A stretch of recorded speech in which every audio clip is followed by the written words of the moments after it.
I'm Milo Denison. And I'm Kev Bamboo, and this is Rip It Up. Rip It Up is a topical show about life impacting creators around the world today. Yeah, and on tonight's show, we're joined by financial literacy advocate Marvin D from PaperStProjects. We'll be discussing the topic of facing racism, how digital assets can enhance, and more. Once again, hello to those viewing on our unedited stream on Instagram Live. But before we get into the show, Milo, you're going to be starring as Buttons, aren't you, in an adults-only production of Cinderella? Is that correct? Well, first, I just want to say, I don't get why everybody rips on Buttons like he's a bad character. He's like in almost the whole play. He has more dialogue, I think, than anybody else. But no, I am not starring as Buttons. As you can see by this handsome, rugged jawline, I will be playing Prince Charming. Oh, yeah, naturally, yeah. So when's the show? It will be opening at the end of March, the Wednesday, whatever the last Wednesday in March is. And it will be at the Criminy. They're going to be so mad that I can't remember the name of the theater. Look at that. He doesn't even know when he's performing, and two, where it's at. So I don't know. I don't have to believe you now. Yeah. End of March at the... Is it a second, guys. Yeah, I'm looking it up, actually. Brilliant. I love that. So it's at the Brookside Theater, and it will be opening March 30th. Excellent. Well, good luck to you. Break a leg and all that. All right, let's stop talking about that nonsense and welcome our guest to tonight's show. So thanks for joining us, Marvin. Thank you for having me. Absolutely. Well, let's start with simply tell us a little bit about yourself and what got you into crypto. Okay, so I am from New York, and not much to say. I've been in sales, most of my life, so I've been always a people person, and I just kind of know how to connect with people, and try to, if they don't understand a certain topic or just need questions, I kind of would just like to. I'm really good at breaking things down. And break it down in layman's term where they can understand it. And I just have a knack for that. And I have a knack for, reading people and helping people. So that's where the, financial literacy, comes into play and just helping everyone. And how I got started into crypto specifically, it was about, 2017, a friend of mine who I worked with, he says, have you heard of Bitcoin? I'm like, no, I haven't heard of Bitcoin. I thought it was a video game initially, because you hear the word bit and it's just like, okay, it's like a video game, Bitcoin. He goes, no, all you got to do is, you put your money in and it goes up. And it just, to me, it just sounded really, irrational. I couldn't compute that. He goes, yeah, you throw $100 in and you'll just make a lot of money. And it was just like, okay, well, that doesn't sound right or true. That sounds a little too good to be true, almost. Right? Yeah, exactly. And it was coming from a friend of mine who I like to think he's a pretty rational person too. I mean, he's in sales, so for him to tell me that, I was like, okay, well, you know what? Let's try it out. This wasn't like towards the beginning of 2017, so I didn't put much in, right? And I mean, because I was a little skeptical, and it had a little bit of a run towards the end of the year, and then that's when kind of everything just kind of started pumping. Right, everybody gets all euphoric and stuff like that. So that's how I kind of got introduced to crypto assets, and going down the proverbial rabbit hole of crypto and the banking system and the financial system and stuff like that. And did you find kind of at that stage, your life kind of changed a little bit, as in the dynamic of your life probably changed a little bit because you've now invested in cryptocurrency? 100%. Right. Yeah. It definitely changed my whole perspective on things, especially the concept of money. It kind of changed everything for me. And from then on, I couldn't thank him enough. My friend who up until now has just kind of fell off the game, I guess. He wasn't really, because number didn't go up anymore for him. Right. So that's just everybody else. There's a couple of tourists and then I just kind of stayed. But yeah, that was like the pivotal point for me in terms of financial literacy and stuff like that. Just trying to learn more. So obviously, you see, got into crypto, and as many people know that have ever kind of like dipped their toes into it, can be quite a hostile place, as well as quite a friendly place amongst different communities on Right. there. So did you kind of, and especially some of the larger ones as well, the really big, not really companies, but really big communities that are all out there and incredibly kind of like maxing out on whatever they're supporting. Do you find that kind of more people showed some of their true colors as like the political landscape changed as well? I feel like they do. I feel like they have. I noticed that certain crypto enthusiasts had they were aligned with certain parties. When their party is not no longer in behind the oval chair, I guess they get a little upset and kind of they're just not enthusiastic anymore because they thought certain things were going to happen, or certain events that would lead up to an explosion in crypto. That's where the greed factor comes in. And then there's people who are on the other side who were just they were more of how would you say kind of just like putting it in their face, right? That the other side wasn't really, the other side lost or whatever. So I do see a little bit of that. It's a shame, right? It's just a shame to have that kind of divisiveness when we all share the same common goal, and that's for financial freedom. Just being more in tune with the system, right? So and I myself am a registered independent. So I just kind of stay away from the left or right, because when it comes down to it, no one's going to grab you by the hand and walk you to financial freedom, right? Nobody's going to say, oh, okay, let's take care of this. Let's take care of them, because they're feeling the brunt of the irresponsible financial and monetary policies that they've been passing for the past 2 years. So, yeah, that was a long-winded answer, but yes. Yeah, absolutely. Sure. Yeah, totally agree. Yeah, it's kind of weird how pretty much everything is divisive in some way. Like there is literally nothing that people will not argue about. So it's crazy. Right. And something like this, you're like, well, everybody wants to actually make money. Nobody wants to like not have any. So it's kind of like, so here's another method. Here's the new way of doing it. And some people are like, what? I don't understand. That's terrible. Right. Yeah. I suppose it can be, because it can be quite an intimidating, anything new to anyone, unless you're really young and, got no fears at all, you kind of, everything's a little bit intimidating to people. And obviously something like a new type of currency or a new way of using currency as well can be, I know people like in the UK, they changed their currency system in like the mid 70s. And of course they'd had that same system since, they were putting stones into a wall, kind of thing. And so, just a natural exchange of this for this. And they changed up the whole currency system, and it went from the kind of decimal to imperial to decimal. That's the way. And so many people, even today, still say, like people like my parents' age, they still say, I don't know why they messed around with it. It should have gone back to the like 126.5p that was worth a pound. And it's like, no, because it was done to simplify, that and round the system that was more in line with the rest of the world. But yeah, it's still people. I suppose people don't like change that much, I imagine, and especially if they're incredibly settled into certain ways that they don't think there's anything wrong with.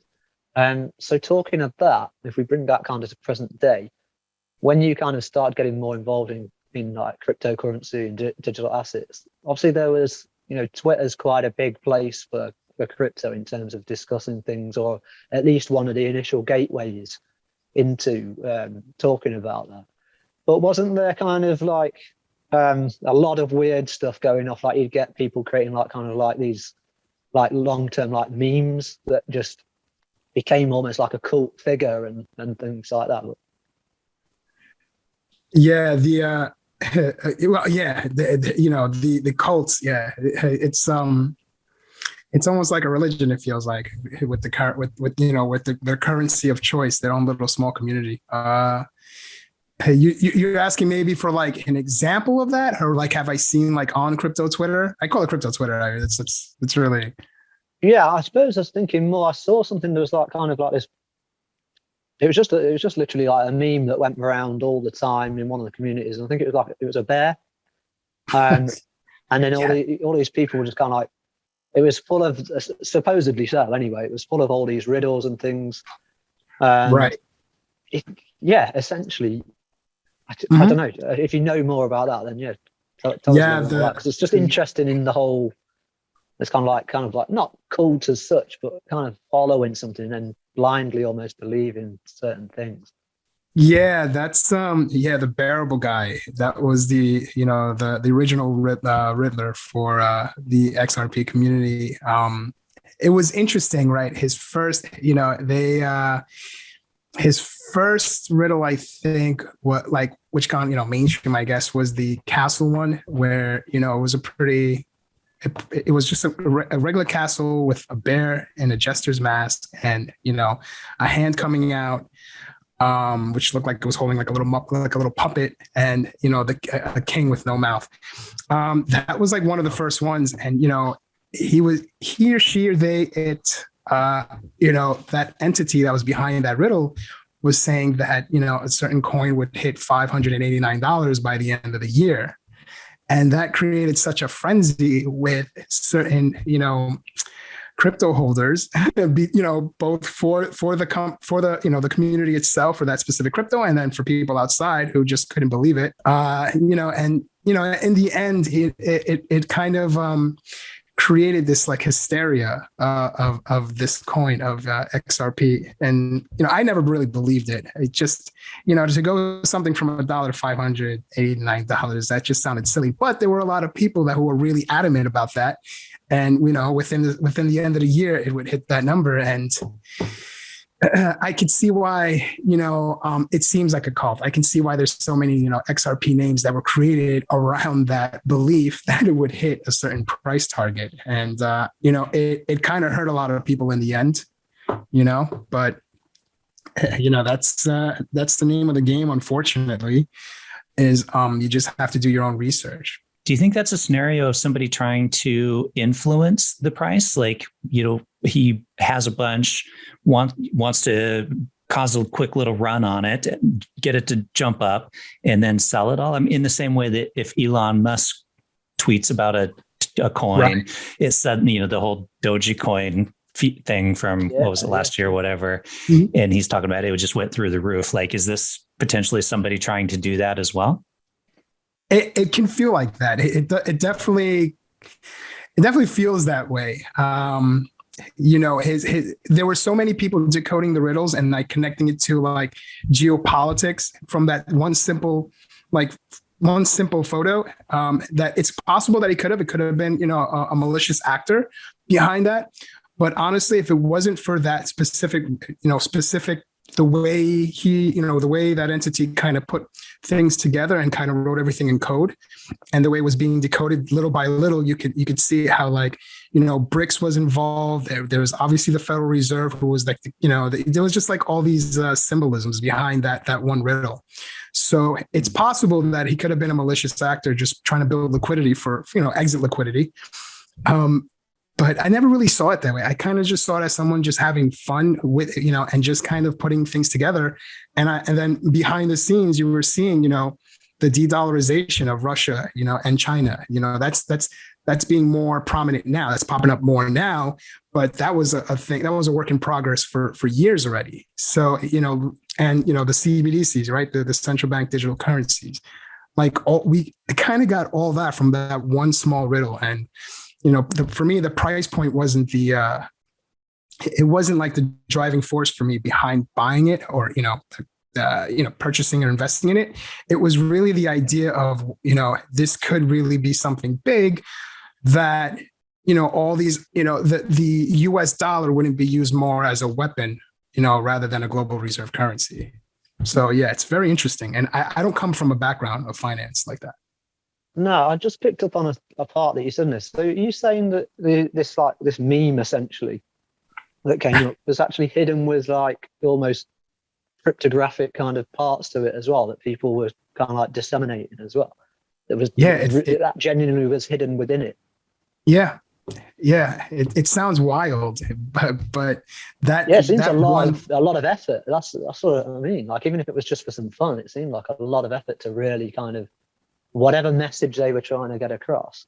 And I found it entertaining. Like, I just found it entertaining. I thought it was pretty cool. I mean, I kind of, I started with Bitcoin and Ethereum first, and then like, I appreciate, that aspect of a community just having fun, someone just having fun, whether it be malicious or benevolent, we won't know, right? Just like the same situation with Satoshi, right? We don't really know she is, right? Is this the Bitcoin founder that is Satoshi Nakamoto. Yeah, we don't really know the true intentions of what this technology brings. I mean, especially bringing an asset that has $1 trillion market cap for free, right? I mean, that's pretty impactful, right? And that certain countries are adopting it as a currency. So, to do all that for free, and it took, about 12, 13 years, I can see the merit behind this bearable guy, this character. So I just thought it was kind of fun. I just thought it was cool and just something just to kind of keep yourself busy while, prices are low and boring. Along that subject, Kev and I are on the creative aspect of the spectrum. And so let's talk a little bit about how that crypto market has become a part of the digital asset and the birth of the NFTs. Explain this little phenomenon to us. Awesome. Yeah. So NFTs, I think it's a pretty interesting concept. So what do they stand for anyone that's viewing that's never heard of NFTs? Non-fungible tokens. So what it is, it's pretty much what they're saying is that, how Bitcoin, you can't differentiate between another Bitcoin because there's no identifier. With non-fungible, it's just pretty much each token is identified with its own characteristics or traits. So there is some kind of difference between and fungible meaning, I guess, exchanging between two parties. And the reason why I think that's really important, it's really important because the blockchain, it's powered by blockchain, right? So what that is pretty much just a database, and it just keeps track of transactions that happens on a ledger, right? Sort of like how you have an accounting ledger, there's debits and credits. So if I send you an NFT, it credits your account and debits my account, the NFT. So that's double entry accounting, which was, created hundreds of years ago. This is a new phenomenon, which is just triple ledger accounting, right? There's a debit and credit for both parties. And then there's a third ledger that everyone can see. Right. So it's verified by not only two parties, but it can also be verified by an outside party that has nothing to do with the transaction. So it's triple ledger accounting. And the reason why that's important and how it can really sort of push NFT into mainstream, especially for artists, is that they're able to share their art on one specific platform that can be seen globally. Right? It can reach out to all 7.2 billion people on Earth, right? On this beautiful Earth. It can reach out, it doesn't specifically, because there's artists here in New York that'll probably just reach out to the major cities or, LA, Miami, what have you. But here still in the US, would maybe, some in Europe and stuff. But now, they're able to kind of broadcast their art to people in Africa, to people in the UK, like all, anyone who has access to a mobile phone. And I think that's pretty, that's impactful because, there has that, that cliche term, starving artist, right? Or hungry artist. Like this would actually help, eliminate that kind of, that cliche, because you can literally sell your art to anyone in the world. And, you can add benefits to incentivize people to hold your NFT or even to hold your art, In so many ways, I think it's just really good. I think it's really, because I wasn't really into art. I'm going to be honest with you. I wasn't really before this, but then I see some of these artists coming up with these very intricate drawings and stuff. And I'm just like, wow, this is pretty interesting. I mean, just to hold and just to have, I think it's pretty cool, instead of the right click saving, like just physically, well, digitally owning the NFT. I think as well is what's interesting is because a lot of time, especially specifically like the art world and anything that's quite kind of has its own niche anyway, is quite difficult to get into or, within certain circles, and all about accessibility, if you must. Because for a lot of people like myself, I'd never even dream of getting, getting picked up kind of like a gallery or something, or, a proper bespoke gallery. Like New York is massive for art. There's tons of galleries, same as like London and Milan and all those places. But it's a very kind of, core knit, community of people, and you only really get in there if you happen to either just know somebody, or you even if you try really hard to push in, you kind of, your work will get disregarded because it's not, it's not this guy, it's not or you're not dead and you've not been collecting the works for, the last 20 years or something. So it's interesting with crypto, because I really, with NFTs, because I really enjoy the fact that it's you've got these two worlds that are actually quite different. You've got digital assets, and I know people create digital drawings and things like that, but when we're talking about physical goods as well, is photography, actual paintings and things like that, the worlds were initially so far apart. And so now you've kind of like bringing together all these people across, a massive creative spectrum in any part, not just photographers and not people just creating images, in anything. Milo could be acting and create an NFT, and it's like filled with like all his best clips that's only unique to that buyer, So it's like you said, the possibilities in that seem absolutely endless as far as your mind can think. So I suppose it just means it's an easier way of getting people, obviously, more accessibility, more exposure, especially like say in creative fields, the difficult industries to kind of survive and to be successful in, even if you're really good. So, for example, also, sorry, I didn't mean to interrupt, but also the fact that you're able to program the NFT itself to kind of collect royalties on the secondary market. I mean, that's amazing. Like a sell-on fee, yeah. Right. So, I mean, if I were to buy a photograph from you, that's just a one-time thing. Let's say before NFTs. Let's say I decided to sell it, for 5x the price. Well, all that goes to the seller, on the secondary market. It doesn't go to you at all, right? So you just make off from that first time sale. With the NFTs, you could set a 5%, 7% royalty, and through every sale on the secondary market, you're going to benefit from that and gain a passive income. As price of it goes up, right? You're going to make, you'll get paid accordingly through each sale, and I think that's amazing. I think that's something that a lot of artists would appreciate. That does bring it in, because that is nice, like you say, because you'd only probably get, if you had like a pre-written agreement with a gallery or something, you might get one sell-on or something, but then after that, the next buyer is like, no, I'm not doing any, not doing any sell-ons or anything like that. It's literally, that's it. But yeah, to bring it back around then. So obviously you were to buy one of my NFT photography pieces. So how would a creative person essentially, especially someone who knows nothing about NFTs, how would they get involved with the whole process and actually creating one? So I know you touched on kind of like programming an NFT in. So yeah. Yes.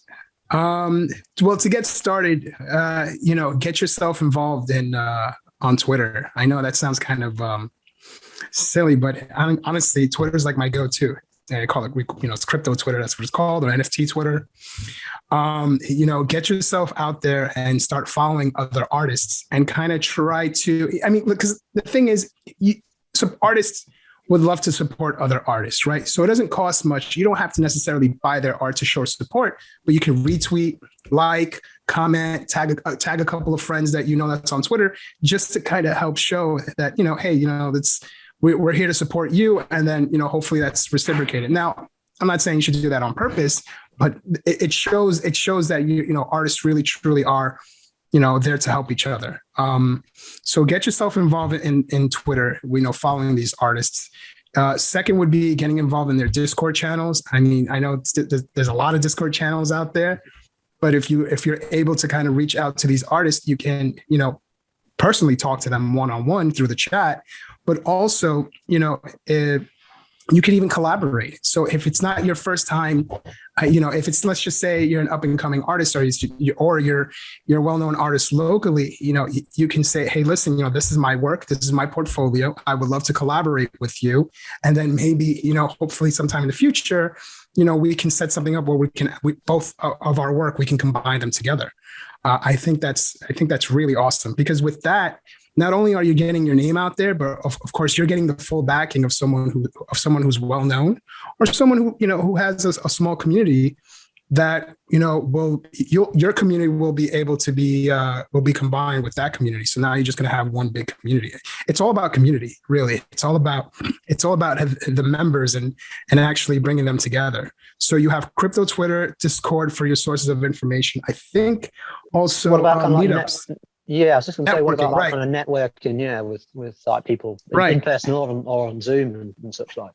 100%. And meetups. I'm sure there's local meetups everywhere in every city. So, it doesn't hurt to just get your name out there, and then, possibly bring, your portfolio. I mean, pictures of it. You can bring pictures of it and show them through your phone, and just kind of link up, because through there you can meet developers. You're going to be able to meet programmers, coders. I mean, the sky's the limit when it comes to kind of getting your name out there, but also getting started into NFTs. And there's platforms like OpenSea, there's LooksRare, Nifty Gateway. I think on these platforms, you can actually mint them. It allows you to mint NFTs right on their platform as well. So there's many different ways of doing it. That doesn't involve any programming knowledge. It's just literally you kind of list it on there essentially.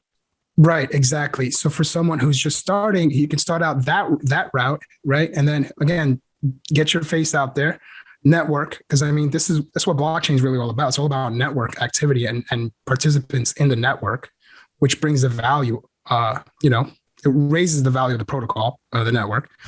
And that is going to allow you to, just get your feet wet and just get started. I mean, I feel like the NFT space is definitely a lot friendlier than the crypto, and it's not because, NFTs, I don't know. It's just, it's weird. It's a little wild, because with crypto, there's a lot of, enthusiasts for certain coins, right? And they're just closing off their community.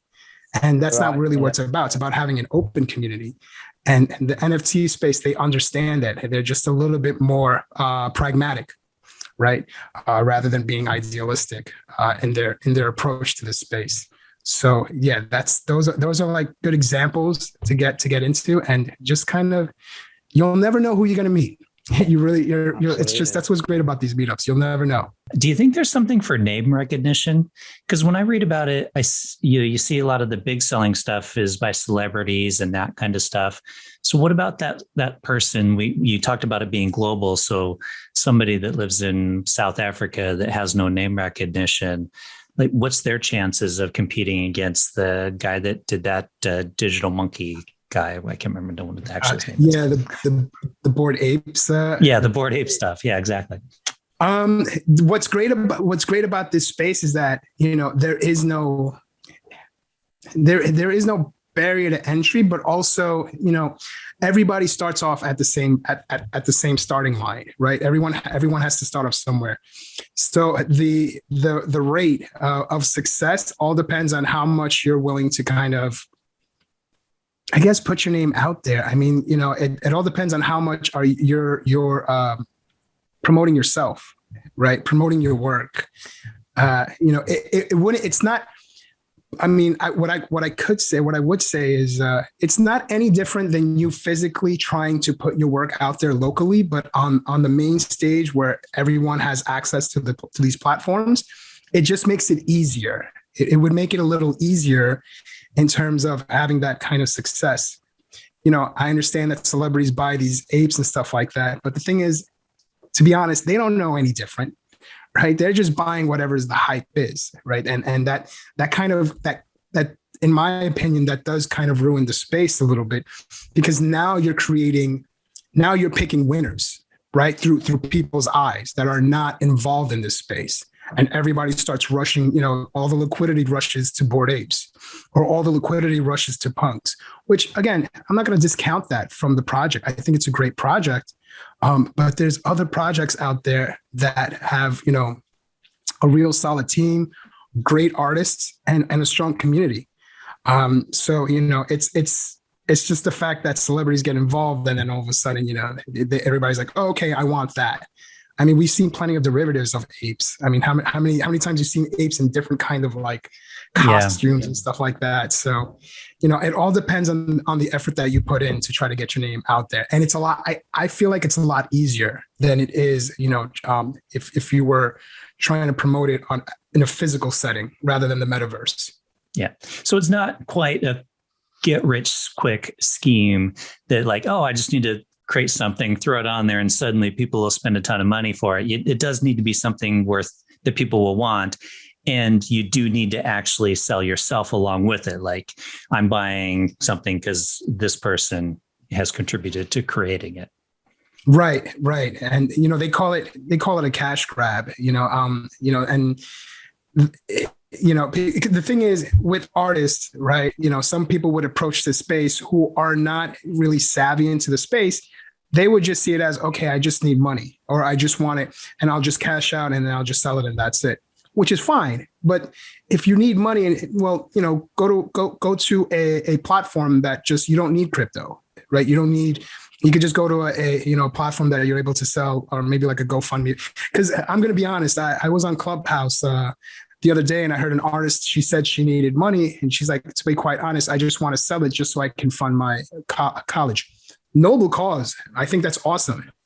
If you need that, there are other platforms, because the thing is, there's going to be a lot of people, especially in the NFT space, that are going to be not expecting a little bit more, but they're going to want you to kind of keep the liquidity in the network, in the community, rather than you taking it and then cashing it out and then, paying for whatever. So there's certain, I guess, rules to this, to this whole aspect. But I personally feel, 90% of NFT projects are going to go to zero because we have too much speculation in the space. And the real ones, the real true artists with, a strong following, they're going to be the most successful ones. So it's going to be really hard now, but as projects start, quote unquote, failing or falling off, that's an actual artist's time to shine during the, quote unquote, bear market of NFTs. So right now, a lot of artists, well-known and very, talented artists, they will be overlooked for now until everything starts kind of, starts slowing down, or the euphoria stage starts kind of dying down. Yeah, I kind of see all that. It's like you say, there'll be certain people who are actually, very talented in the field, but they'll get missed just because, like right. Say, sometimes, like you say, these factions of communities that come from celebrities just, having the pure purchasing power and doing it for a fad, or, they're people of influence, whether they're famous as a celebrity or business person or whatever. But talking of kind of like bringing communities together in the kind of right way as well, I'm going to kind of ramp us onto our kind of like our kind of main topic, where we do a public survey, and we have people come and put comments in. So we always do this near enough every show. We put out a question to the public and bring it to them, and also we'll talk about it as well. So with this, and obviously because talking about communities and divisions and splits, and there's a similar link there. So this becomes a little bit more of a serious question that I think everyone can kind of relate to.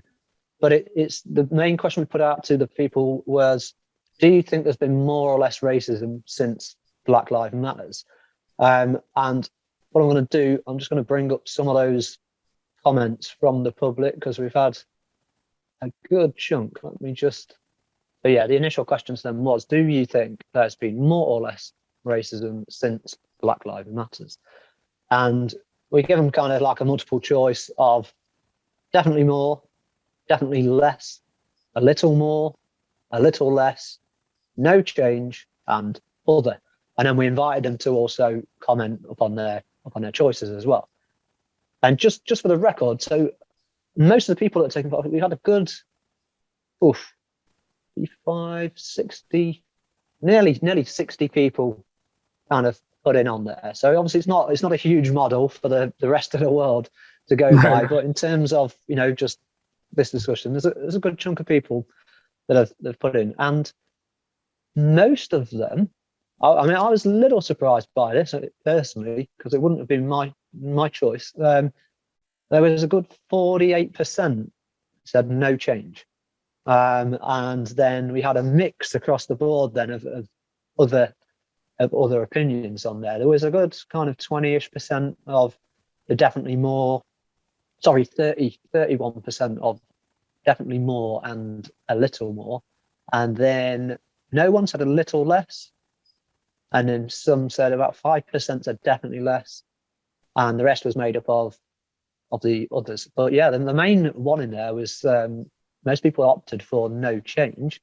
And then what I'm going to do, before I bring it back to you guys, I'm just going to read a couple of those comments that people kind of clarified on their reasoning for. So we had, and these are all anonymous, so it's just, right. and what I will make clear before I read any comments on this survey and any the other comments to the questions is anything that's said there isn't necessarily my opinion. It's just what someone else has literally put. It's a public survey.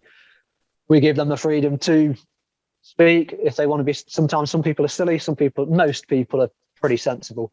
But we won't get through all of the comments, but I'll reel some of them off. So first person said, I feel in some parts things may have improved, but in other areas there seems to be some form of regression via a backlash of sorts. Collectively as a world, I couldn't say for certain because I haven't had racism happen to myself. It would be best to ask people who it has happened to, regardless of their skin color or race. And then we've got, so someone said the white, in brackets, was the white reaction to it all was all lives matter. Yes, they do, but it's missing the point that Black people are not safe with the police who have institutional racism running through them, both here and in the US. Somebody else put very hard to quantify, so I have to fit no change by default. I'm going to run a little bit further down because there's quite a few there. Someone else put Black Lives Matter has done more harm than good, but I don't know if they mean that in a positive sense or a negative sense, if that makes right. So I don't know if they're saying it on the, like they agree with Black Lives Matters, but it's done more harm, or they don't and it's done more harm. So they've not expanded there. Someone said it seems to have helped raise awareness for some, but then incited others for some strange reason. So that kind of seems a little bit leading on from the other one with a bit more clarification on what that meant. Someone said no matter how many protests or movements, etc., racism is embedded in your race. Prejudice has and always will exist. It's tribal. An interesting take. Not one I'd necessarily agree with, but this one's quite a long one, and I'll do this one and one more. I speak for the UK only, and I fear it has been quite successfully incorporated into culture wars by right-wingers who wish to perpetuate the status quo. Example, unequal opportunities for racial minorities or persons of colour and others. This is done by directing the resentments of neglected white sections of society towards other minorities. For example, EU migrants taking resources and lowering wages rather than swelling available tax revenues. And another example was ethnic minorities receiving special treatment at their expense. And then the example given there is that leads to people then saying things like white lives matter too, in inverted commas. So I'll do one more and then I'm going to bring it back to us, guys. And the last person on there said, I'm not sure whether whether it has, to be honest. What I do think has happened is Black Lives Matter has been used by both sides of our inept political system and their associated reactionaries. So yeah, I'm going to bring that back. Some interesting and varied comments there. I'm going to bring that back to you, Marvin. And yeah, do you think there has been more or less racism since Black Lives Matter movement? It's quite hard to say. I kind of would have to agree with the, almost a no change. Because me personally, it's just the fact that there's no change. I'm not sure if I don't want to go over if that's a right or wrong answer, but I can probably come to an explanation as to why. Because I would feel that, it's just made a little bit more aware with people's actions. Some people, there was a time, years ago, 20, 30 years ago that, people would, I guess you could say people would say, certain things, and there would be almost no backlash, or there would be minimal backlash, right? Not to say that's right or wrong. What it is. It's that people were experiencing different environment 30, 40 years ago. Now, whether that's acceptable or not, of course, that's never acceptable. I just want to make that clear. It's just at that time, people weren't making it that much of a social. They weren't making it not I want to say social issue, but they weren't putting it out or being blasted on stage as they're doing now, which I think that's the right thing to do. I mean, if you want to prevent something, right? If you want to kind of make a change, you would want to kind of make it known whenever someone makes a mistake. I mean, there's no problem with that. If you see someone in the street, and there's a crowd there, and someone decides to say a certain word or two, it wouldn't hurt to say, hey, listen, that's probably not the right thing to say, right? That's probably, that's as much as you can go forward without being physical or taking any kind of, physical act, because then you'd be wrong. But if there's more or less racism after the BLM or during the BLM, I would say it's just not as prominent anymore. I mean, it's kind of sad that we have to say things like this. We have to ask these questions because it shouldn't even exist, right? Something like this shouldn't exist. Moving forward, I think since the awareness is there and people are being held accountable, I think accountability is really important, right? To kind of make sure people are kind of set and set to a certain standard, right, where everyone can live, in a more, peaceful environment without having to face some kind of divisive attitude towards each other. So more or less no change, I would say, but definitely more aware, and that's going to moving forward, that would help. It just takes small steps. So hopefully, I think millennial and Gen Zs, I think we're kind of past that, to be honest with you. I think we're kind of, because, we are products of our environment, right? So, 30, 40 years ago, certain generations got away with it or whatever, what have you. That kind of trickled down to the later generations. And I think the generation before the millennials, they were a little bit more understanding because they were facing that kind of, segregation and prejudice right before us. So I guess, it's just, they instill their values in us. So hopefully, the majority, they've taken the acceptance of, the approach of being more open and more amicable towards people who are different than you. I don't see us having that kind of issue, maybe 20, 30 years down the line, once all these, once after Gen Zs they're just being more accepted, right? They're being more acceptable for who they are, what they are, race, color, religion, preferences, what have you. And that's just going to make it, I don't know, that should be a little bit more, it should make more impact, just keeping that awareness and accountability. So accountability is big for me, in any kind of aspect in life. If you're going to keep getting away with certain things, nobody's going to say it to you. It's just, you're just going to keep doing it. Right. So yeah, that's my opinion. Okay, yeah, I'll kind of pass it over to you, Milo. But I agree, there's parts of it that are kind of, as further generations come down the line, it should change. But there will be there's that lingering generational issue that's been passed down to people as well. But yeah, sorry, Milo. Yeah, I mean, obviously, it's hard for me to know for sure, as this handsome white face has shown. So-called Prince Charming. Exactly, hence Prince Charming.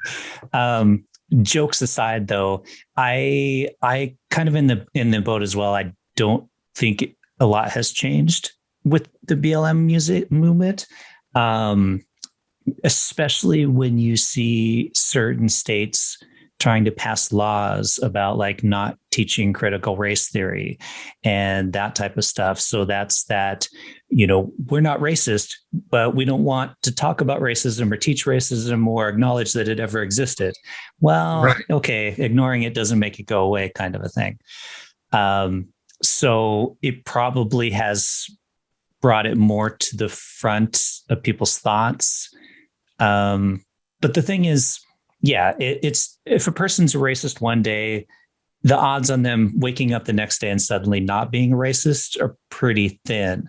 Maybe they have some magical conversation that happens that changes their mind, or they meet somebody that changes their mind. But the reality is, yeah, it's generational. It's going to take a lot of time. So exactly kind of what you were saying is that our generation isn't really going to have that much of an impact, but that next generation and the next generation. And it's true, right? You look 30, 40 years ago, we would have never elected a Barack Obama president. And, you look at celebrities, our hugest money-making celebrities are Will Smith and, people like that. So change is happening, and it happens slowly over time. Now, yeah, it's only been, a year or two a couple of years since the whole #BLM movement, but I think it will change. I assume it will. When I see younger generations, I think they're a lot more open-minded than my generation or before me. I think when I was in school, when I was in like high school or grade school, like you called somebody gay as a joke, right? Even if they weren't or were, that was like an insult. Oh, you fag, this kind of stuff. Now you would never do that. Now it's perfectly okay to walk down the hallways of your high school, being, gay, lesbian, whatever, and you're not insulted for it. So all of these progressive changes do happen. They just happen slowly. And I think this is one of them. I think it's just a slow progression to a better world, hopefully. Anyways, yeah, hopefully. It's good that you touched on that about obviously like when you're at school, because obviously when you're at school, they're very, you're very of influence, you're highly influenced by the other things that your peers do and things like that, which obviously can sometimes lead to a spiral, but it's usually, it's usually in the kind of playful sense initially without realizing the impacts of what's being said. Like they say, oh, kids can say the cruelest things, but that's because they're not necessarily fully versed in the consequences of their actions, of what's being said. So even though they may have learned something from parents and they might be, 14, 15, 16, which is old enough to understand what you're saying, but it's like that wider and further impact, because initially it's like, oh, well, that's just a joke to me. I'm just fooling around. I'm being an idiot kind of thing, essentially, I'm not saying all kids are idiots. Yeah. But as they're at that age, you're still learning and developing and understanding things more widely. So which is probably why it's important as well that maybe like education is, but Milo reference to it, there's certain states in the US that don't want to teach about things that happened historically, in relation to racism. They want to be talking more about, spinning it onto like the patriotism side and like, this is why. And in some respects, that's kind of happened in the UK. When I was brought up, we weren't really taught about racism. We were taught about, which clearly happened, during like the whole slave trade era. Right. The British Empire was essentially built upon it only has got its economy today really because of how it was built, which was literally just going around, getting in a boat and going to another country and not having any regard for anyone that's there and going, right, we're going to take that, we're going to take those resources and we're going to take them back to the UK. And that is literally how the UK is established right today. And it's I should add here, a lot of people don't realize that even though they banned slavery in the UK prior to the US, that didn't stop British companies from going to Africa, loading up boats and cruising over to the US and then selling the people on those boats. Yeah, it categorically, it was like, oh yeah, this law's been passed, but yeah, we're going to just carry on doing what, doing what we want. That's here in the UK. The US, that's a different country. So it's incredible, really. Like I say that, there's a privilege there that that you're totally unaware of when you're growing up as a white person. You know that it's there because you can just do anything you want, essentially. And if you happen to be kind of middle class or higher, which is probably a problem that we have class systems, but if you're middle class or higher as a white person, then it's like, yeah, you can do what the hell you want. I mean, even if you're poor and you're essentially very working class, you've still got another step or two up ahead of a lot of people, purely because of the actions, really, historically, of these lords and sailors that decided to go, right, we're going to take these countries essentially and then claim them as our own, and literally have no regard for anyone that lives there.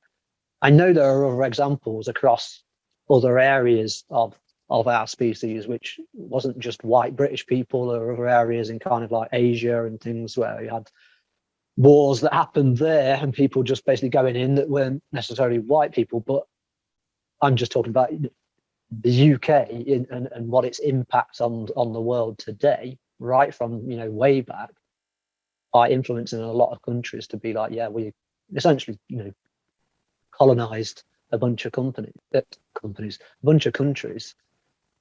just for their own benefit and not for anyone else that actually was native of that country or was there when they arrived. It's like, I mean, and this is the thing I don't get is like people that are so kind of like patriotic. There's nothing wrong with patriotism in its simplicity, but the people that are very patriotic with that kind of underbelly of racism attached, you kind of pose the question to them. It's like, okay, so what would you do today if a bunch of people from another country, and there happened to be a different color skin or tone or whatever, you turned up in boats or aeroplanes or whatever, put a modern spin on it, and then they decided, right, we're taking a hold of this country.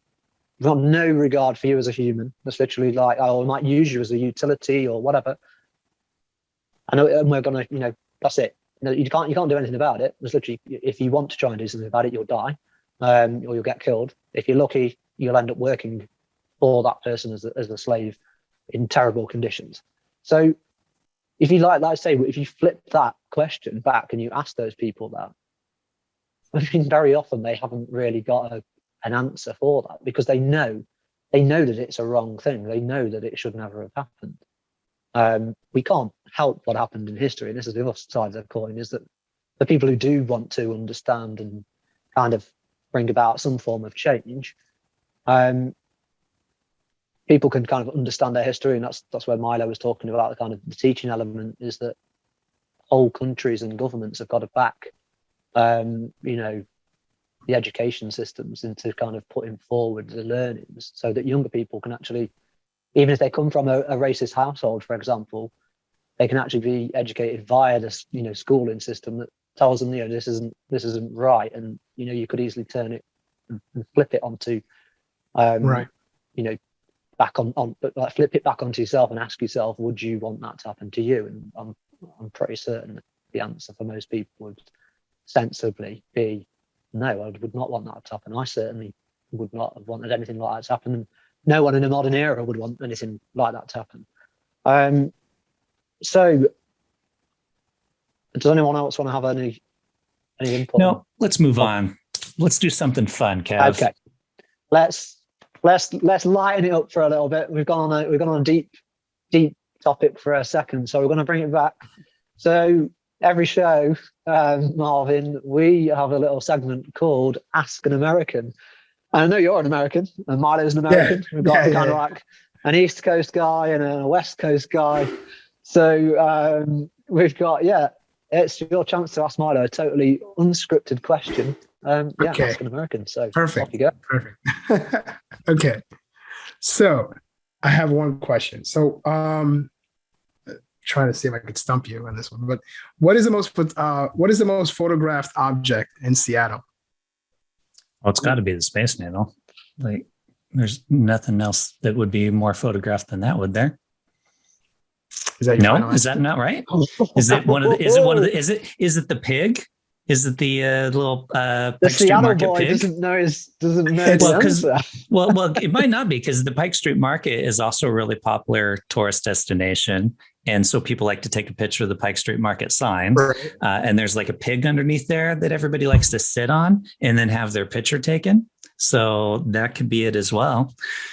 Okay. So should I go with the Space Needle, or should I go You're gonna with stick or twist. the market? God, if I were traveling to Seattle, which would I take a picture of? Maybe it is the market. I'm going to go with the market. Alrighty. Okay, so I don't know where this is, but obviously you're a Seattle native. So, okay, it is a rotating pink elephant car wash sign on Battery Street at Denny Way. That no longer exists. Oh, really? Yeah. They tore it down last year. Okay. Interesting. That really surprises me that is the most photographed thing over the market or the Space Needle. Wow. The Space Needle, yeah. Yeah. So they took that down. Okay. They took it down. So that is, your trivia is outdated. Well, not outdated yet. But, I didn't know. I was actually looking for it. I thought the elephant too. It was kind of fun.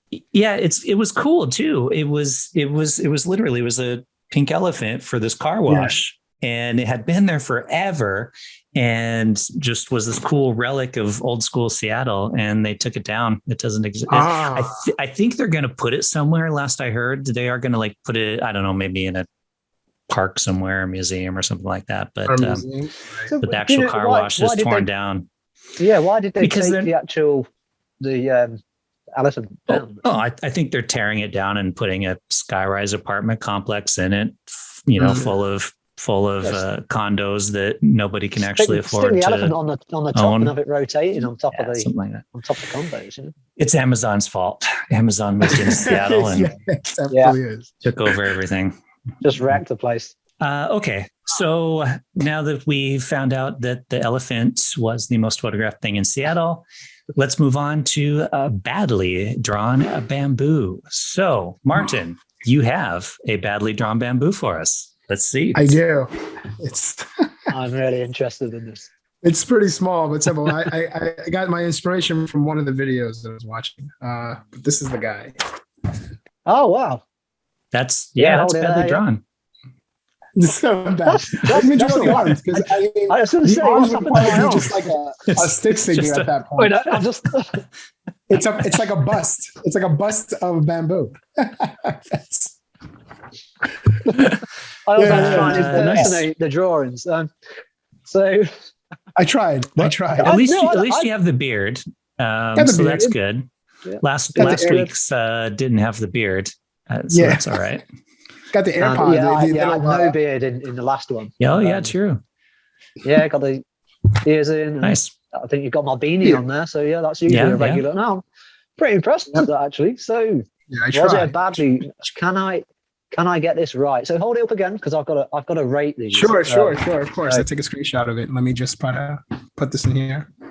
All right. So let me see if I can get this right, because I always get my ratings wrong. Because I actually like that. There's good effort in there. I am going to go for. So it's not that bad, I don't think. So I'm going to rate that as a 3.5 I'll take it. 10. Essentially, that's like getting 6.5 if we was rating it good. So that's a good rating. 3.5, which probably sits somewhere near the top. I think that puts it in one of the top badly drawn bamboo category, actually. Yeah. Fantastic. Yeah. The goal is closer to 1 with Kev's rating system. Except often I rate it and then I get it totally switched the wrong way around, and I'm like, I don't even know my own game, So that's cool, Marvin. All right, awesome. All right, so are you going to turn that into an NFT? Yes, I will. I actually have a good friend. Are you going to do that? Yeah, he's going to be able to Really? do it for me. He's going to do it on the XRPO once it goes live with the whole NFT proposal for the ledger. So I'm going to ask him as a favor if he could do that for me. That's awesome. Yeah. So you hear that, know. audience? You could own a badly drawn bamboo As an NFT as well. as an NFT. That's cool. And it'll definitely go to charity. It'll go for a good cause. Yeah, for sure. that's cool. So, Yeah, I mean, whether it be a couple of dollars or whatever, you know, it's. It'd be awesome that we can get the first, because we've attempted to give away, you know, physical versions of People don't want it for free. People strangely don't want like random images drawn of me. I don't know why. So an say that NFT again, would be great. Yeah. So say that again, Marvin. Where will that potentially be? So this one, I have to see if I can, because I can't do it on OpenSea. I'd rather do it on XRPO. I guess when they come out with a platform with the actual proposal on the ledger, it was an XLS 20, I think. You know, you'll be able to get it, but I think you could still do it. It'll just be an IOU, and then you'll be able to get it in your wallet. That's okay. When the proposal comes through. Who's got that tech and stuff? I can send it to you guys if you guys want it. I'll just send it to you guys over if you want. I can do that. I'll definitely have them, but I'll mint one and Milo doesn't seem that keen. Yeah, I'll mint and I'll just send it to you. If you want the physical, I'll just give you the address. I'll just awesome. Yeah, no, definitely. I'll quite happily. I'm going to make a montage of all the ones perfect. Yeah, awesome. All right. Yeah. Well, I can definitely work that in. If that gets minted, audience, follow Martin at PaperStProjects on Twitter. You'll see him post about it there, and that's how to track it down. If you have a badly drawn bamboo that you'd like to share with us, you can send it to Kev on @bamboo_creatives on Instagram. And I always say that as @bamboo. So there's no actual A in there. So if anyone just listens to this, they probably are sending stuff to the wrong place. So it's BMBOO_creatives. We'll stick a graphic up just so that you can see how it's spelled. So yeah. So we've had a little bit of fun. We're going to kind of just drift back into the public survey, and we've got a couple more questions, which I'm going to do that. I'm going to do both questions at the same time, actually, this time. But no, I really loved your drawing. Actually, it's most of them that come in are pretty good. And yeah, no, you was pretty. You know, beforehand you were saying, no, don't. You know, I'm not a drawer. I'm not an artist. Or anything. Yeah. It's got to be poor. And I was expecting a really, really bad one, just so I could actually say, yeah, no, that is a definitive badly drawn bamboo, but it's still a goodly drawn bamboo. Thank you. I'm yet to have a 10 out of 10 in the poorly drawn stakes. But yeah, I'm going to bring this back to our public survey. Yeah, so we've got two other questions there, and the final questions that were asked were leading on from the initial one was, should attitudes towards racism change further? And what can all people do to help bring about change? So kind of two very linked questions there. On the should attitudes towards racism change further, again, we gave them like some multiple choice and then allowed them to clarify if they wanted to. So we had, yes, I think they should. No, I don't think they should.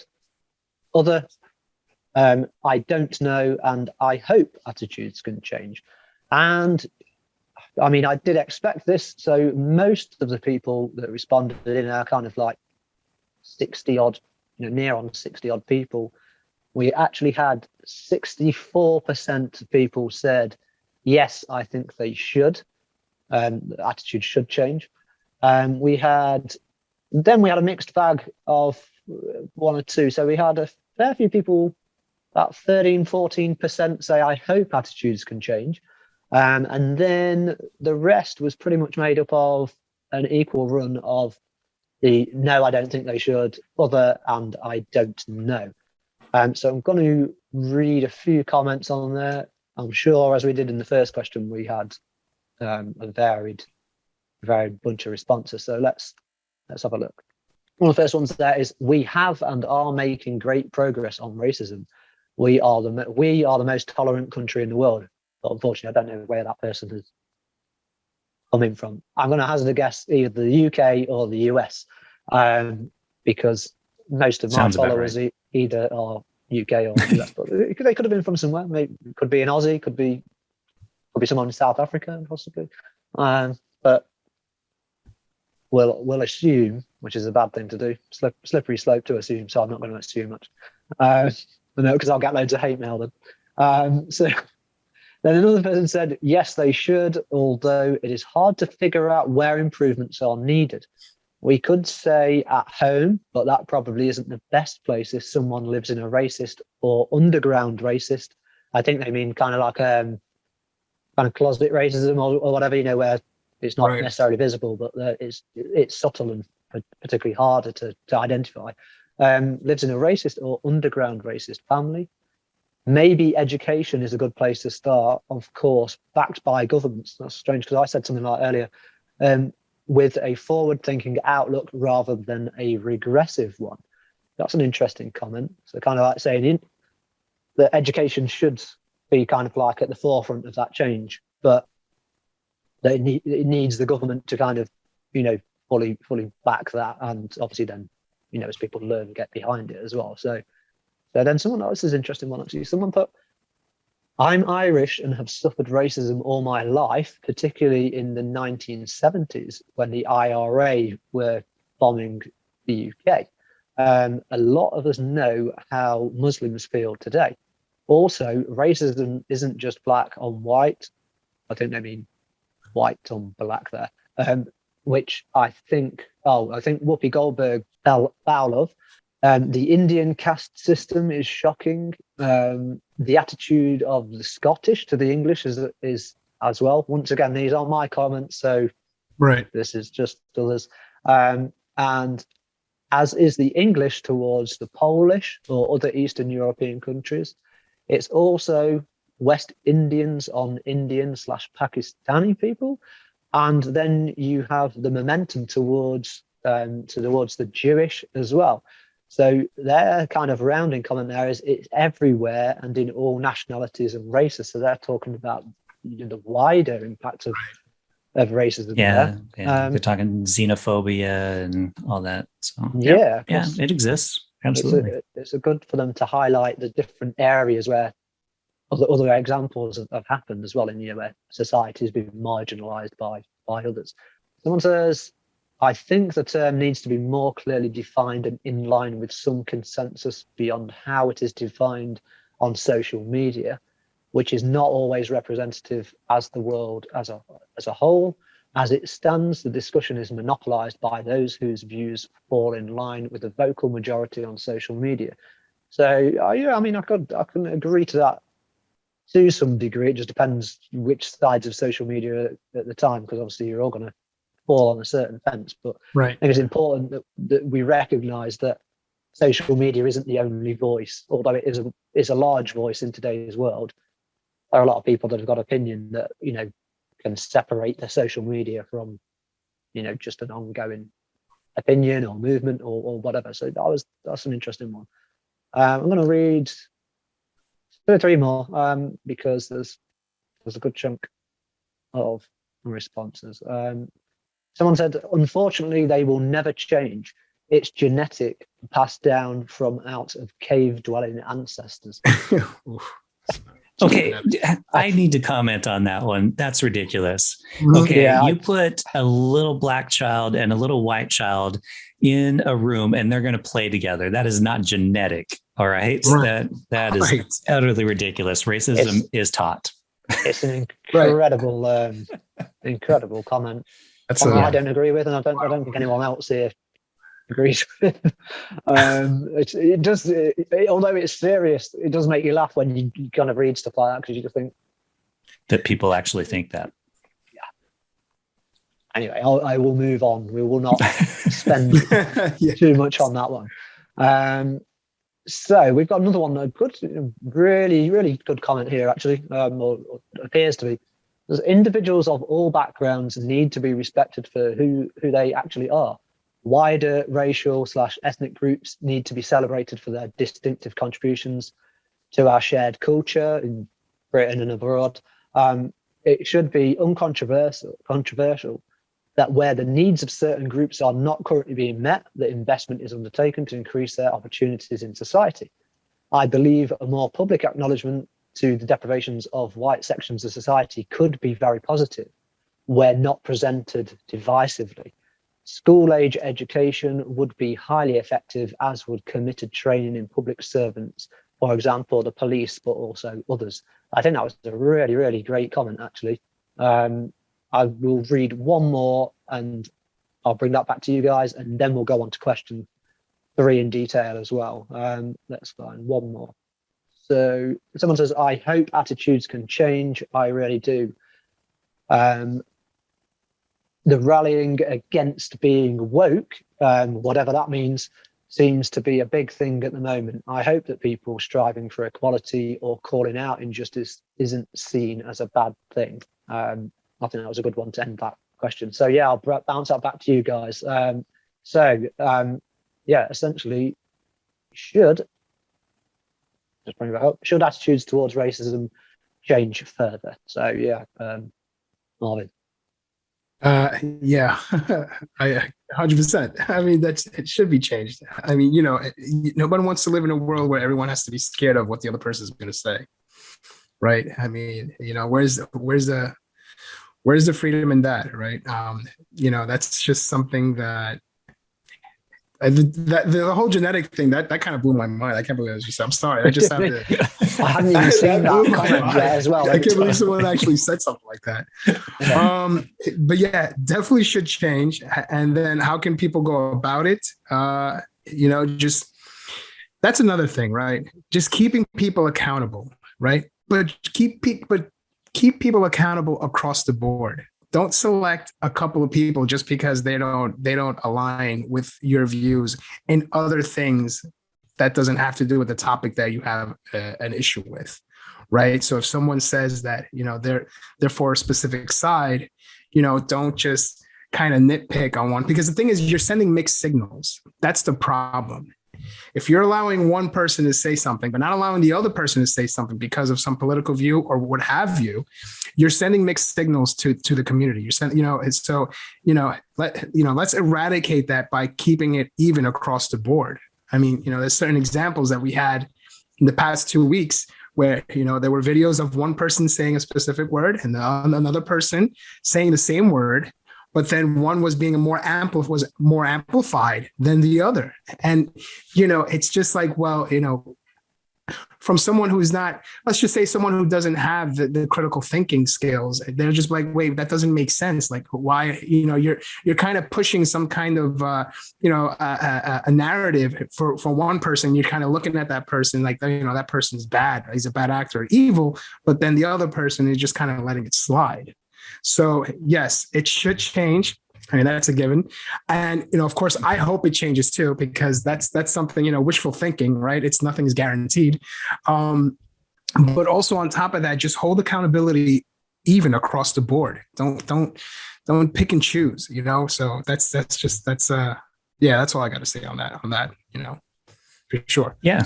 I am back you up on that. It should, and I agree. It should not be nitpicky as to who you hold accountable to some stuff and who you don't. And you're absolutely right. We see that happen all the time, where 2 people can say the same thing and one will be held liable for it and the other won't. So absolutely, police force, holding them liable if they, shoot somebody and it's unjustified. No, like, hey, I was a police officer. Somebody was running at me, so I shot them. Teach them to de-escalate the situation without the use of violence, as it should be, as it's done in most countries. Truthfully, right. That's a very US-based problem. So clearly that's something in the US system that allows them to get away with that. Yeah, there's the kind of shoot first, ask questions later policy. Yeah, there's they don't get to the ask questions. It's just shoot first, and hey, I'm a cop. It's okay.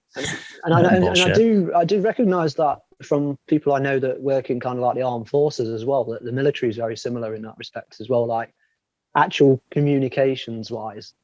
Yeah, and I'm not just like kind of going, oh yeah, America, you're the worst ones at it. But from people that have been in like UK forces, they've always said that the American forces are pretty poor at like trying to get to know a community that they're, if they're posted in, say, Afghanistan or whatever, they've just got no interest in actually communicating with the people that are there. Whereas, like, I can only speak for this person that's mentioned it to me. They're saying like the UK forces actually do kind of not necessarily befriend the communities there, but there are normal people living there that, they're not all bad people. I know that's a totally different kind of like edge of the sword, but when it relates to the communication part, if you've got someone who leaves the forces in the US, and then they become a police officer, that mindset is still, entrenched in that kind of that process, I suppose. So, yeah, not, the US isn't the only one that's bad at it, but it does kind of, like Milo said, there seems to be, for some reason, in the police forces, there's it's an ingrained like, systematic shoot first issue, and then nothing else, and then just get basically, get off because it was in self-defense, even though someone's running away from you at like, the fastest the legs can carry them. But totally. And we'll put that. We'll go on to the question 3, which obviously linked well with the second question there, which is, so what can people do to help bring about change? So there was no options on this one. It was a totally open response. So all feedback there was just, so there was nothing really led there from the options available. So I'm going to bring up some of the comments and let's see what people have got.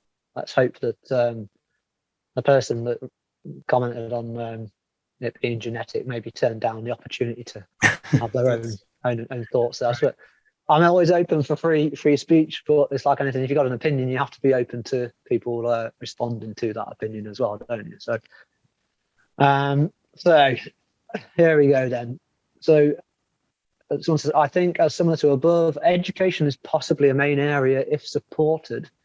If we're older, then self-educating is a great start, like listening to people who have experienced racism and hearing their story.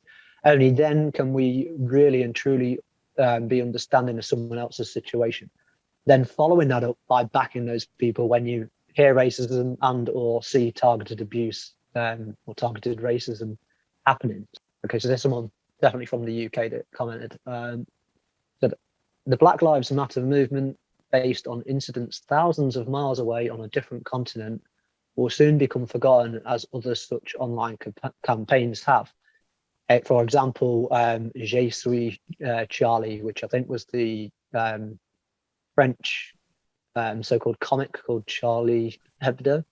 Charlie Hezbollah or something like that. So where a lot of people, I am Charlie, basically in French, Je suis Charlie. So I think they're getting on the point of that we have these like kind of almost like glamorized things that obviously raise awareness, but also kind of then get quickly forgotten, almost like celebrity culture, I suppose. And they said the kneeling, this is their opinion, not mine. They're putting the kneeling bit before sports games in the UK is cringeworthy and should be abandoned. Okay, they started out with a fairly sensible comment and then kind of just went, I don't know, I'm indifferent to that because there's no, without us going down another rabbit hole of answers. For me personally, I just think, well, no one is hurting anyone by doing that, are they? There's not, it's the same as teams shaking hands at the start of a game or whatever, Right. If somebody wants to take a knee, let them take a knee. If someone wants to do 10 cartwheels for something else, let them. They're not actually hurting or infringing anyone else's, right. personal space. It's just it's just to say we support this in a very quick, a very quick thing. But I kind of did get their initial point about them saying that kind of that sometimes these campaigns will get quickly forgotten. Although their second part was a bit of an insensitive comment, I think the first part was relatively sensible in that, some of these campaigns will fade away, unfortunately, just because of there's like this, it's not the in thing or the cool thing, because some people like to treat these things as an accessory rather than actually something that is sustained. Well, let's get a couple more. Some people are scared of being branded racist if they don't immediately fall in line with the perceived consensus. as represented by social media. By that, I mean that people are deterred from discussion if they fear they'll be called racist if they don't instantly agree with all lines of argument presented by, and then they say, for example, supporters of Black Lives Matters. I'll read a couple more because there are some really interesting comments. I don't necessarily agree with all of them, obviously, but some people have taken a good chunk of time to actually put their opinion across there. Let's go with, so speaking out is important, but is much easier said than done. Raising awareness via social media, protest where necessary, and being peaceful. As mentioned in earlier response, education is the key. There are lessons to be learned in history. It can't be that difficult to get across once everything is stripped away, that we are all just human beings. That's ultimately, yeah, we are. That is all that matters, isn't it? We're just a species, and for some reason we decide we don't want to get on with each other. So let's go. Someone just put educate yourself. So these are all like reasons for how people can bring about change. Talking about how it makes people feel, what their world may look like on the receiving end of racism, sends a strong educational message to those that don't care or unaware, uneducated, etc. Think before we speak, thinking the history, think of the general society we live in. We are all able to make small change. And then they say, D&I is a huge part of what I do day to day. It makes me think a lot. It tells a lot about a person who deliberately chooses not to want to learn how to change. So that was a really interesting and balanced comment there. And it isn't the guy from before. So support genetic studies until it is generally acknowledged that all humans are a single category or single species.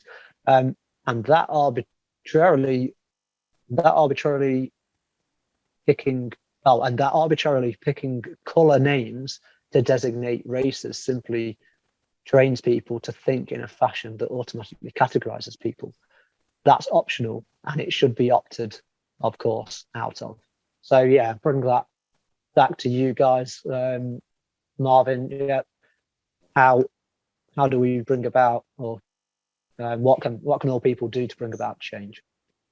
I mean, they for the most part, it's all about awareness and education. I mean that's what I got from the comments. Just trying to educate them and really, again, accountability. I mean, that's really what's important here. I mean, if you're just going to allow someone to just say whatever they want, of course, freedom of speech, that's their every right. But I mean, do it within boundaries where you're not hurting someone, emotionally, physically. I mean, as long as you're not hurting or infringing on someone else's rights to live the way they want to live. I mean, it should be so, right? It should be the fact that you just gotta watch what you're saying. And if you're not, you're going to be held accountable. How? Well, that kind of falls in line with, it's a topic, where we're heading into, it's behavioral, we're heading into almost like a behavioral economics. I know this is kind of shifting a little bit, but at some point we're going to be surveilled of what we say, right? We're going to be, whether it be through social media, through our phones, anything that involves communications. I mean, we're seeing it now, right? We're all kind of just being looked, and we're being surveilled at that point where our social media is kind of being run through, any kind of content. I mean, you have, Twitter spaces that have closed captions, right? So they know exactly what we're saying. It's kind of, it kind of falls in line with, okay, yeah, maybe we should be educated and being a little bit more, more conscious of what we're saying, which will help being, stop the racism and of course all this negativity. But also, it also kind of brings up the other side too, where it's just like, okay, well, at a certain point, it's going to progress into something where it's just going to be literally every aspect of our lives is going to be surveilled, right? That's going to help bring accountability. That's going to help bring more awareness of what people should and shouldn't say. But then there's a fine line of like, okay, at what point where can they take it further, right? Can they tweak the algorithms where it's just like, okay, maybe they say something against the government, or maybe they say something against a political view or a certain belief. It's not. I mean, listen, it's of course it's for social justice, and I'm 100% for it. But it's just like, where's the line in the sand where they can just kind of blur it out and say, okay, well, they said something about this political party, what I'm saying, and so on and so forth. I think it's a fine line between that. But again, that's just kind of just moving. That's just kind of shifting forward. But for now, I think just being held accountable and kind of, just send a little reminder to people, right? Hey, listen, just be careful, what you're saying and stuff like that. Because at a certain point, that's just going to be all done automatically. It's just going to be automated. And yeah, that's going to help. It's definitely going to help. And, education, right? And Milo brought up a good point, right? It starts off with, it's generational, right? So, I mean, if we can't do it with our generation, because clearly you can see that, let's try to make sure we mold the generation moving forward, or the generations moving forward, to kind of help mitigate this kind of this attitude, or this kind of these thoughts, right? These kind of just the kind of negativity that people put in their heads. So again, moving forward, I mean, we can try to do as much as we can, but try to help mitigate all that. I think it starts with the the younger generations. So I think that's already starting. We just would have to reinforce that. Yep, absolutely. Keep it moving in the right direction, and education and holding people liable. It's an interesting. I just really want to comment on what you mentioned about like people tracking what you're saying and that kind of stuff, because it's totally true where, that happens, and you can be held liable for, we've seen it, something you tweeted like 10 years ago. I was listening to an interview with the former head of the ACLU, and he was talking about that because they're all about free speech, whether you agree with it or not. Right. And he was asked about like people that they've defended. And he said a large majority of the time, the people we've defended, we haven't agreed with. Like, they've defended white supremacists that they clearly don't agree with their opinions, but they agree with their right to say what they think. And it is an interesting aspect of culture now where you are being held liable for saying something.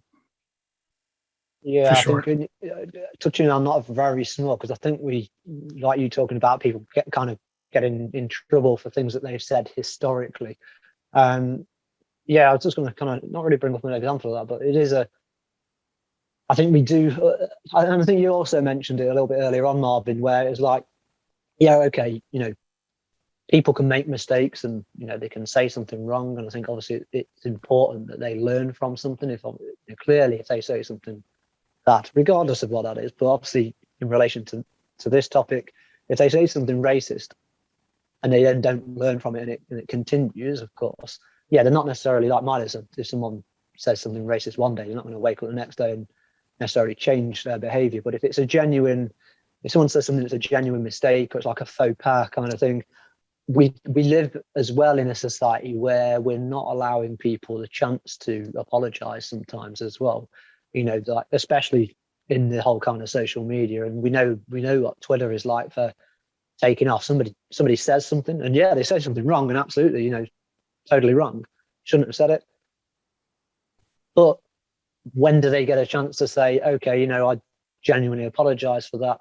Because everyone's then kind of like cancelled that person, or career's over, or whatever. It doesn't necessarily mean that they shouldn't be punished for what they've said, but people should be allowed to kind of also apologize and learn. Because if you don't allow them, all you do, you kind of create that division even further, I think. Right. Because if you don't give the opportunity for someone to say, if the pattern continues, clearly, yeah, they're not going to change. But we have to allow people the initial, in anything as well. This is, if I go on Twitter and say something tomorrow and it offends someone, okay, it's offended somebody. Am I going to, go and like harass them tomorrow and say something again to them? Right. And are they going to be over it kind of the next day and be like, okay, as long as I've learned from that moment that I've said something. If I don't, and I continue to, repeat those things, then yeah, sure, prosecute me, punish me for what I've done. But we have to allow someone to make an apology, public or privately, to the people that it may have impacted and affected, and only that way you can also kind of grow from there as well, I believe. And I'll be like on my. All right, let's bring it down a notch. Marvin, we've chatted about the badly drawn bamboo NFT that is going to be your most prized possession. But until that happens, currently, what if you just had one item that you could keep, one possession in the world with you, what would that one item be? Glad you asked. So all day, I was just thinking, I'm like, oh, if I had to just bring one item with me, what would it be? And I couldn't come up with an answer. But so on my chair, screw fell off, right? And literally this was like right before coming on. And I'm just like, oh my gosh. I was like, I don't have a screw. I don't have anything. And I'm just like, okay, now I have my item. It would be a Swiss Army knife. Because I know that's cheating. I know that's kind of cheating a little bit. Yeah, you got 30 things in right. Yeah, right. And I know that's kind of cheating, but I mean, you literally can survive with just mini scissors, mini pliers. I mean, you can have 30 in one, and I know that's kind of cheating a little bit, but I'm literally just I'm putting the screw back on, and I'm just like, I really wish I had something small I could just put in my pocket and just kind of bring with me at all times. And I'm just like, I got my answer, Swiss Army knife. So I would bring a Swiss Army knife with me. That would be my one item. That would be it right there. MacGyver has taught us that is the most important item that any person could carry on them. I mean, you could use it to disarm bombs, to fix stuff. It's universally amazing. And I think was it Crocodile Dundee who had a knife? So I mean, he just had a knife, but yeah. I thought he was going to say like your nano ledger or whatever with all your assets kind of loaded on and just like, yeah, okay, I've got this, I'm off. Right. And it depends on the situation too, right? If you told me that I'd be like living on an island or, like a really intense situation like that, then, Nano wouldn't get me anything, right? I mean, my wealth would be measured in what in whatever goods I can produce, and at that point, if I have $1 million and whatever, it's not really going to help me. But yes, that would be my one thing for sure. Swiss Army knife. It's totally blown everyone else's answers out of the water now, because they've all just said like one thing, like soccer ball or pen or a mattress or whatever, and it's like, there you go. I'm going to take with me like a full toolbox with everything. Just stuff in. Oh, it's just a toolbox. It's just one thing. So, but no, cracking answer. I love it almost as much as I love cheese. And on this show, we also have another question for you, which is, talking of cheese, Marvin, what is your favorite cheese? It's our most important question on Rip It Up. So yeah, what is one of your favorite cheeses? Munster cheese. Yeah, I do not know what Munster cheese is. Oh really? Milo, do you know what Munster cheese is? Do they not have Munster in the UK? I don't know. I don't think so. What have you bought it? Have you managed to get Munster? It? Yeah. Have you got it in the UK? Feel like I have, because it's soft, right? It's like very strong. Yeah, I'm pretty sure you can find it in there's a market in central London that you can get different cheeses at. I think you can get it there. I'm not a fan of Munster, but my wife is. She likes the like stinky, strong cheeses. So she is definitely a fan of that one. And it's really stretchy when it melts. So it kind of has like almost like a mozzarella kind of like like texture, I guess, when it's heated up. Is it kind of a bit like brie as well then? So it's kind of like melty, stringy, kind of gooey, texture, yummy. But the taste is very different, I would say. Yeah, right. Okay, definitely. I'm not a big fan of brie.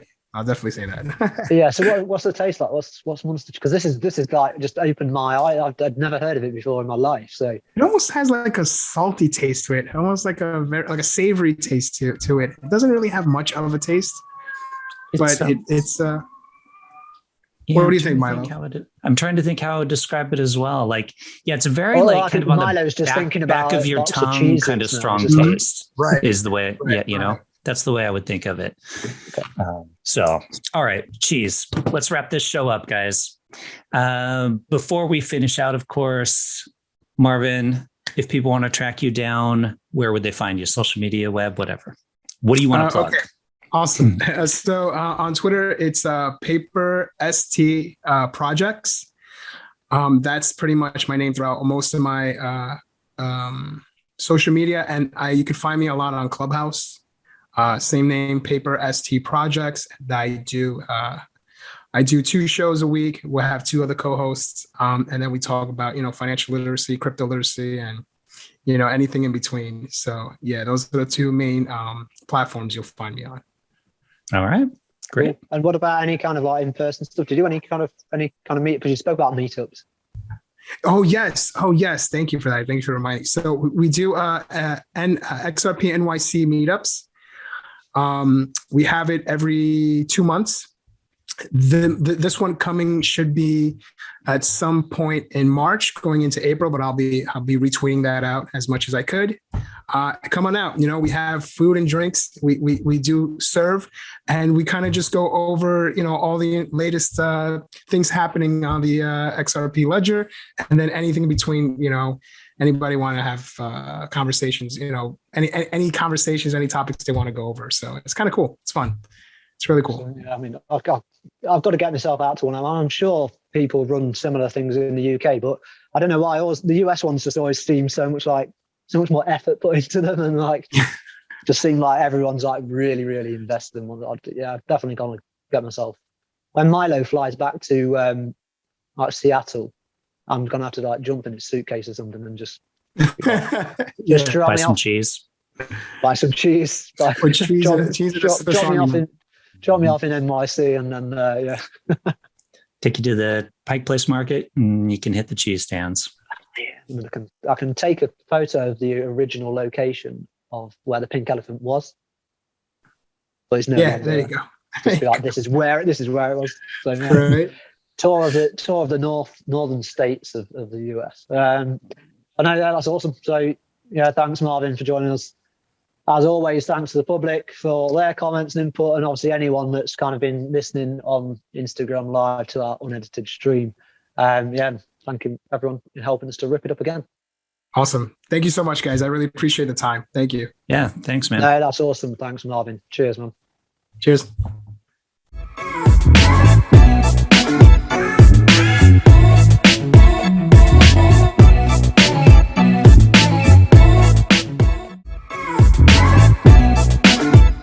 Hey, Kev, what's coming up next on Rip It Up?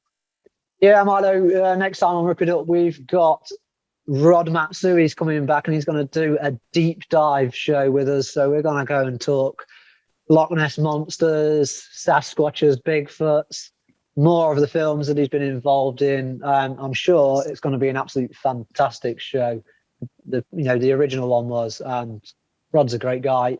I'm sure we'll find out much more about him as well.